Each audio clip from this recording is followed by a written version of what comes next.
Pada suatu hari, kita orang-orang Qusay, Bani Qusay ini kumpul.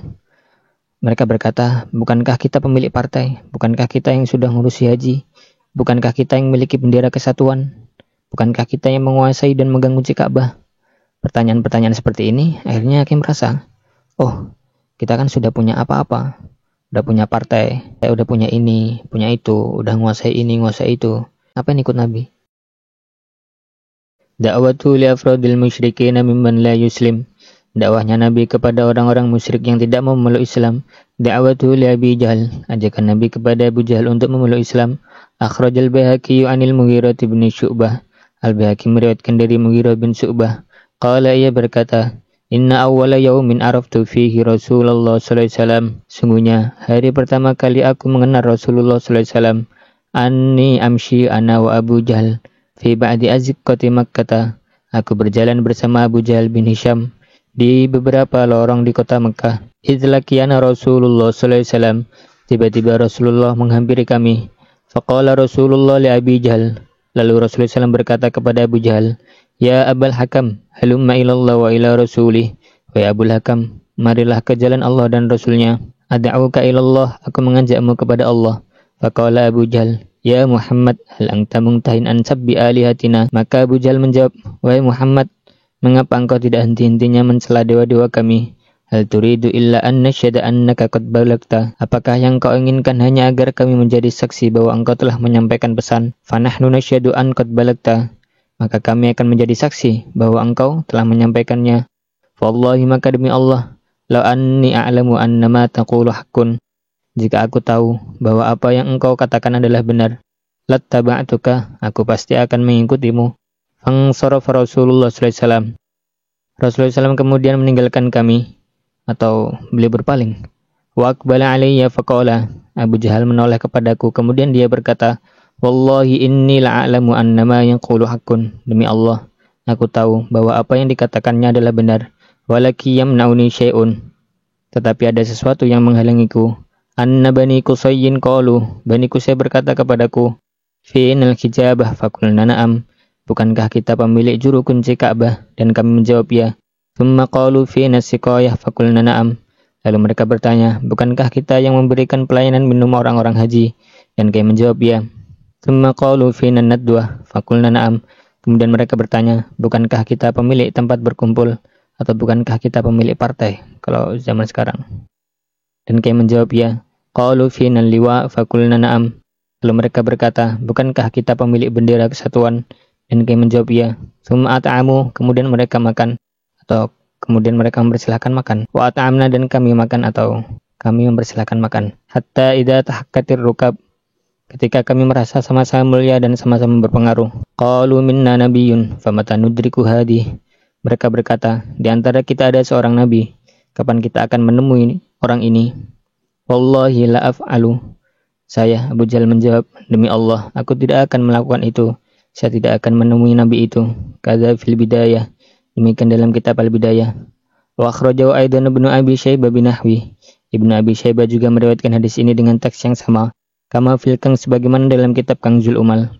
Wa fi hadisi, dan dalam hadis tersebut beliau berkata, Ya Abul Hakam, halumma ilallah wa ila rasulih. Wa Abul Hakam, marilah kepada Allah dan Rasulnya. Wa ila kitabih, dan kepada kitabnya. Ad'uka ilallah, aku mengajakmu menuju Allah. Hadis ini ringkasnya adalah, diceritakan bahwasanya suatu hari Mughirah bin Syu'bah ini jalan-jalan di jalan Mekah bersama Abu Jahal. Ketika tengah-tengah mereka berjalan, mereka ditemui oleh Rasulullah SAW. Dan Rasulullah berkata kepada Abu Jahal, Wahai Abul Hakam, aku mengajakmu kepada Allah dan Rasulnya. Ketika Abu Jahal diajak seperti itu oleh Rasulullah SAW, Abu Jahal menjawab, Mengapa kau tidak henti-hentinya mencaci Tuhan-Tuhan kami? Intinya Abu Jahal mengalihkan pembicaraan, menunjukkan bahwasanya dia tidak akan memeluk Islam. Tidak lama kemudian akhirnya Rasulullah meninggalkan Abu Jahal. Setelah Rasulullah meninggalkan Abu Jahal, maka Abu Jahal ganti menoleh kepada Mughirah bin Syu'bah. Ya Mughirah, sebetulnya saya ini tahu apa yang dikatakan orang ini adalah benar. Akan tapi saya nggak bisa masuk Islam. Kata Mughirah, ngapa? Kan kau udah tahu kalau itu benar, ngapain gak masuk Islam? Akhirnya ceritalah Abu Jahal. Pada suatu hari, kita orang-orang Qusay, Bani Qusay ini kumpul. Mereka berkata, bukankah kita pemilik partai? Bukankah kita yang sudah ngurusi haji? Bukankah kita yang memiliki bendera kesatuan? Bukankah kita yang menguasai dan megang kunci Ka'bah? Pertanyaan-pertanyaan seperti ini, akhirnya Hakim merasa, oh, kita kan sudah punya apa-apa. Udah punya partai, udah punya ini, punya itu, udah nguasai ini, nguasai itu. Kemudian mereka bertanya, di antara kita ada seorang nabi, kapan kita temui orang ini? Maka Abu Jahal dengan yakin menjawab, demi Allah saya tidak akan menemui orang ini. Kan kita udah punya banyak, udah nguasai banyak, udah menang banyak. Apa yang ikut nabi? Dengan alasan inilah Abu Jahal tidak mau memeluk Islam. Pelajaran yang bisa kita ambil di sini adalah, yang pertama, memang hidayah atau petunjuk itu adalah murni milik Allah Subhanahu wa taala. Sehingga dalam Al-Qur'an Allah berfirman kepada baginda Nabi, "Walakinnallaha yahdi man yasha." Allah memberikan petunjuk kepada orang-orang yang Allah kehendaki. Walaupun seorang itu tahu kebenaran, tapi tidak dikehendaki oleh Allah untuk memeluk Islam, ya tetap saja dia tidak akan masuk Islam seperti Abu Jahal. Karena hidayah atau petunjuk itu adalah milik Allah, perlu kita sungguh-sungguhkan lagi dalam setiap sholat. Kita baca doa, ihdinas siratal mustaqim, dengan penuh perasaan, ya Allah, tuntunlah kami kepada jalan yang lurus. Sebab kebenaran itu terkadang terlihat di depan mata, di hadapan kita, tapi kita tetap saja tidak melakukannya. Padahal kita sudah tahu bahwasanya hal itu adalah benar. Sehingga kita harus banyak-banyak minta kepada Allah Subhanahu wa taala dengan banyak ihdinas siratal mustaqim, dan setiap sholat ketika baca ihdinas siratal mustaqim betul-betul minta dituntun oleh Allah untuk mengikuti jalan yang lurus. Kemudian pelajaran yang kedua yang bisa kita ambil di sini adalah tugas kita hanyalah menyampaikan kebenaran. Apakah orang yang kita beritahu menerima atau tidak, itu sudah di luar kemampuan kita. Baginda Nabi menyampaikan syariat dari Allah Subhanahu wa taala. Orang-orang yang mendengar dari beliau, ada yang menjadi seperti Sayyidina Abu Bakar, Sayyidina Umar, karena mereka menerima ajakan beliau.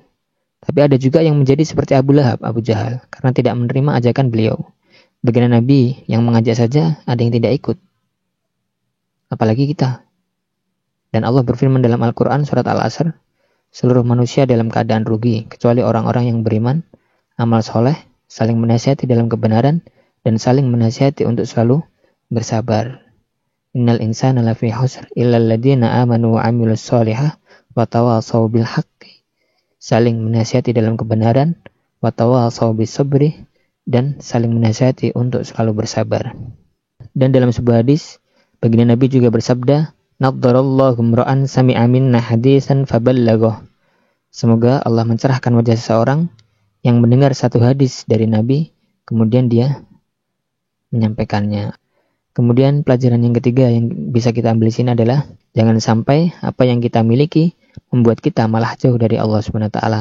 Tapi harus baliknya, apa yang kita miliki justru membuat kita semakin dekat kepada Allah Subhanahu wa taala. Allah berfirman dalam Al-Qur'an, "Wala tansa nasibaka minad dunya." Nanti kalau berangkat ke akhirat, jangan lupa bawa juga bekal-bekalmu dari dunia untuk dibawa ke akhirat.